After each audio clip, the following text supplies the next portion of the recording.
Hi, this is Mike from Mike's Unboxing Reviews and How To, and on today's video we'll be taking a look at XFX's 5700 XT Triple Dissipation.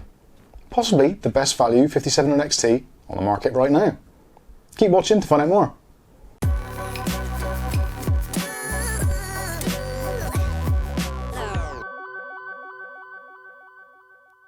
Okay, so today's video we'll be taking a look at XFX's Radeon 5700 XT. This is the triple dissipation model, which is actually what I feel at the moment probably one of the best value for money graphics cards on the market. Now, this is November 2020, so depending on when you're watching this, this may have all completely changed. We've had some interesting developments from both AMD and Nvidia on the graphics card market, but unfortunately most of them are either overly priced or just not available, leaving cards such as the 5700 XT and, for the Nvidia case, maybe these 2060 Super and the 2070 Super as the kind of viable options in the mid to upper tier.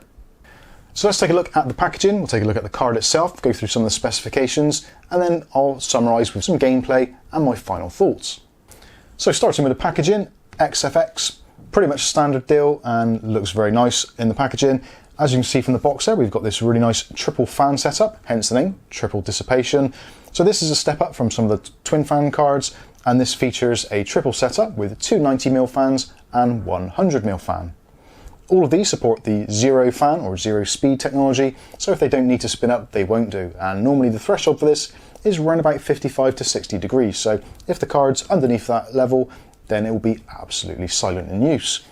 Even though when the card is under full use, the fans don't get particularly loud at all and are barely noticeable over other system components.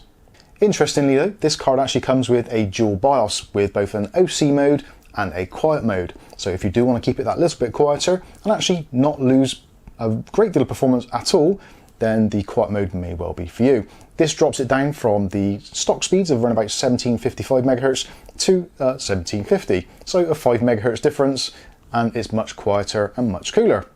Very weird.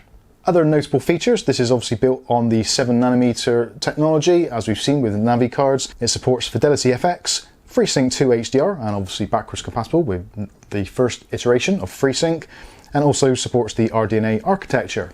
It comes with 8 gigs of RAM, which is GDDR6, and has support for PCI Express 4.0. Obviously, this is also backwards compatible with PCI Express 3.0. Moving on to the back of the box, it goes into a little bit more detail on the individual features, such as the new generation DNA for the chip itself, got information about VR support, etc., and the architecture. Also supporting the FreeSync 2 HDR, which again is a relatively new feature. Also supports image sharpening, Fidelity FX, and the anti-lag technology built into the latest Radeon drivers. So let's quickly drill down through some of the specifications. So it's PCI Express 4.0, a base clock of 1605 MHz, a gain clock, which is realistically what you're likely to see in most gaming instances, of 1755 MHz, and boost clocks up to a whopping 1905 MHz.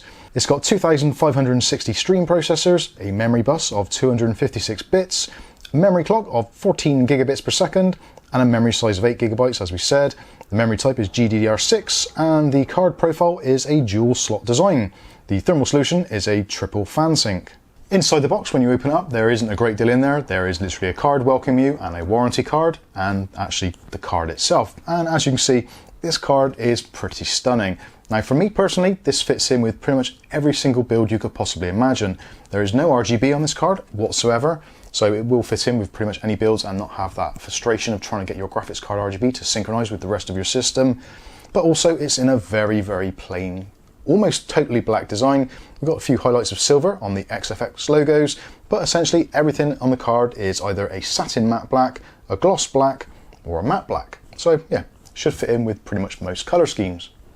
On the back of the card, we've got a rather nice backplate, and this is all metal, which will possibly help with heat dissipation. And it's got this really nice XFX logo embossed into it. And also there's lots of ventilation as well to allow some of the hot air to escape from the top.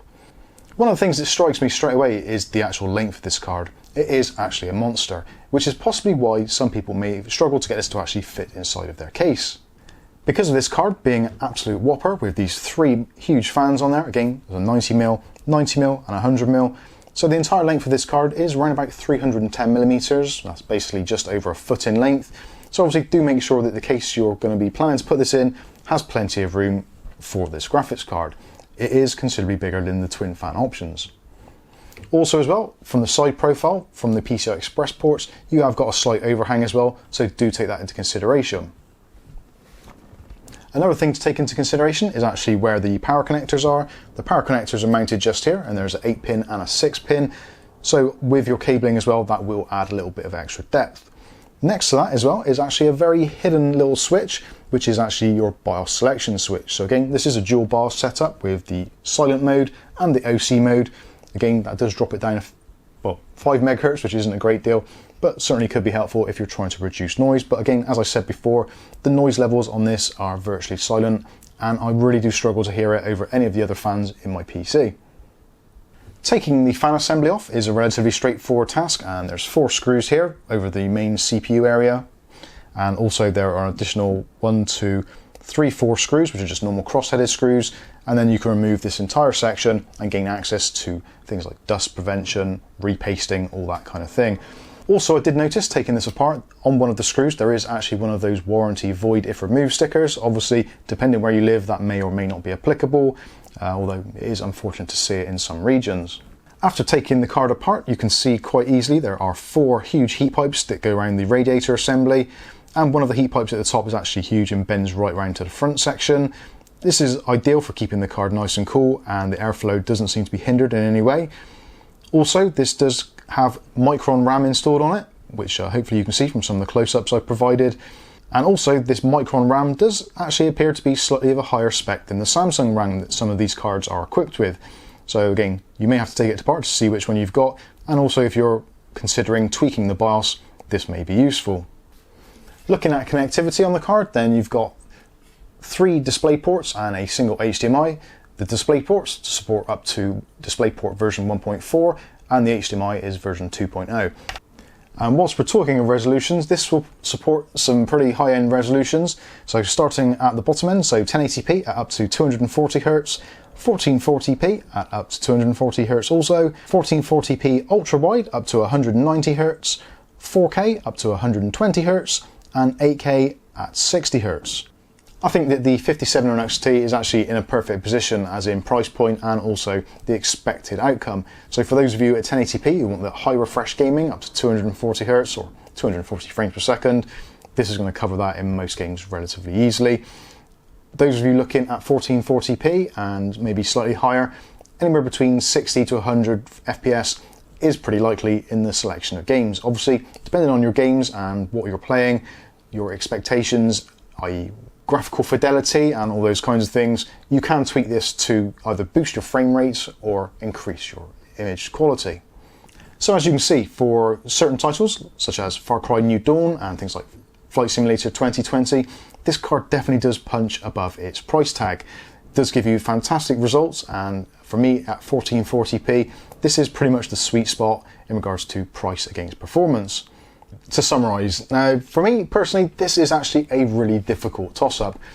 I'm one of those people that doesn't like to spend a great deal of money on a graphics card, but I have learned the hard way.